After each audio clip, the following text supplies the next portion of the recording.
মৰিগাঁৱতো আৰম্ভ কা বিৰোধী আন্দোলন নাগৰিকত্ব সংশোধনী আইন বাতিলৰ দাবীত মৰিগাঁৱত মটৰচাইকেল ৰেলী মৰিগাঁও জিলা ছাত্ৰ সন্থাৰ জাতি বিৰোধী কা বাতিল কৰক কা আমি নামানো কা গৃহীত কৰিবলৈ দিয়া নহব আদি শ্লোগানেৰে উত্তাল কৰি তোলে মৰিগাঁও ৰাজপথ মৰিগাঁও চহৰ মাজমজিয়াত উলিয়াই মটৰচাইকেল ৰেলীত কা বিৰোধী শ্লোগানেৰে উত্তপ্ত কৰি তোলে আছুৰ শতাধিক প্ৰতিবাদকাৰীয়ে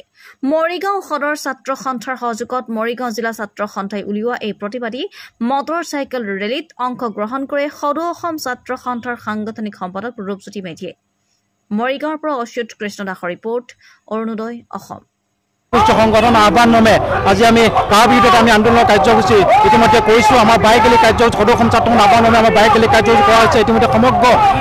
মৰিগাঁও জিলাৰ পৰা বহু ছাত্ৰ ছাত্ৰীসকলে মহাবিদ্যালয় আঞ্চলিকৰ ছাত্ৰ ছাত্ৰীসকলে বাইক লৈ ইতিমধ্যে আহি আছে ইতিমধ্যে আমাৰ সৰু ততোধিক বাইক আমাৰ ইতিমধ্যে আমি কাৰ্যসূচী কৰিবৰ কাৰণে আমি সাজু হৈছোঁ আমাৰ কথা স্পষ্ট কোনো কাৰণে আমি কাখন মানি নলওঁ ইলেকশ্যন অহাৰ লগে লগে অমিত শ্বাহে ক'ব যে কাখন অসমত বলবৎ কৰা হ'ব প্ৰধানমন্ত্ৰীয়ে ক'ব কাখন অসমত বলবৎ কৰা হ'ব হিমন্ত বিশ্বই ক'ব কাখন অসমত বলবৎ কৰা হ'ব এই কথা কোনো কাৰণে হ'ব নোৱাৰে ইতিমধ্যে আমাৰ আন্দোলনৰ 5 গৰাকী শ্বহীদ হৈছে ততোধিক শ্বহীদ হ'ব তীব্ৰ গণতান্ত্ৰিক সংগ্ৰাম হ'ব সমগ্ৰ অসম কঁপিব আৰু শ্বহীদ হ'ব তেজৰ লুইতৰ তেজ হ'ব কিন্তু কোনো কাৰণে আমি কাখন মানি এই কথা স্পষ্ট আৰু ছাত্ৰ সন্থাৰ কথা স্পষ্ট ছাত্ৰ সন্থা হৈছে মকৰযোদ্ধা সৈনিক আমি এটা কথা স্পষ্ট কৰি দিছোঁ যে ৰাজপথ ৰক্তাক্ত হ'ব তীব্ৰ গণতান্ত্ৰিক সংগ্ৰাম হ'ব দেহ দিম প্ৰাণ দিম তেজ দিম কিন্তু কোনোটা আমি কাখন মানি নলওঁ আজি সমগ্ৰ অসমত আন্দোলন হৈছে মৰিগাঁও জিলা ছাত্ৰ সন্থা আন্দোলন কৰিছোঁ মৰিগাঁও জিলা ছাত্ৰ সন্থাৰ সমগ্ৰ আহ্বায়ক বৃদ্ধ বনিতা সকলোৰে নেতৃত্বত আগুন্তিত তীব্ৰ গণতান্ত্ৰিক সংগ্ৰাম হ'ব আৰু প্ৰধানমন্ত্ৰী ডাঙৰক খুৱাই দিছোঁ কিছুদিনৰ পিছত প্ৰধানমন্ত্ৰী ডাঙৰ আহিব প্ৰধানমন্ত্ৰী ডাঙৰ আমাক কৈ থওঁ আপুনি এটা কথা জনা উচিত যে আপুনি নিৰ্বাচনৰ আগত কৈছিল প্ৰথমবাৰ নিৰ্বাচনৰ আগত কৈছিল ভোটৰ লালসাত যে 1971 চনৰ 25 বছৰ পাছত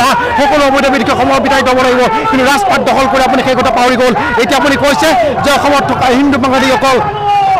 যিবোৰ হিন্দু বাঙালী আছে অসমত সংস্থাপিত কৰা হ'ব আমি কোনো কাৰণে এই কথা মানি নলওঁ 1970 চনৰ 25 বছৰ পাছত সকলো অবৈধ বিদেশী যাব লাগিব হিন্দু হওক মুছলিম হওক সকলো অবৈধ বিদেশী সময় বিতাড়িত কৰিব লাগিব আৰু যেতিয়ালৈকে আপুনি কা সন্মানৰ কথা হ'ব তেতিয়ালৈকে অসমৰ বা বিদ্যাপন্থা ছাত্ৰ সমাজে ক'ব কা আমি নেমানো কা আমি নেমানো কা আমি নেমানো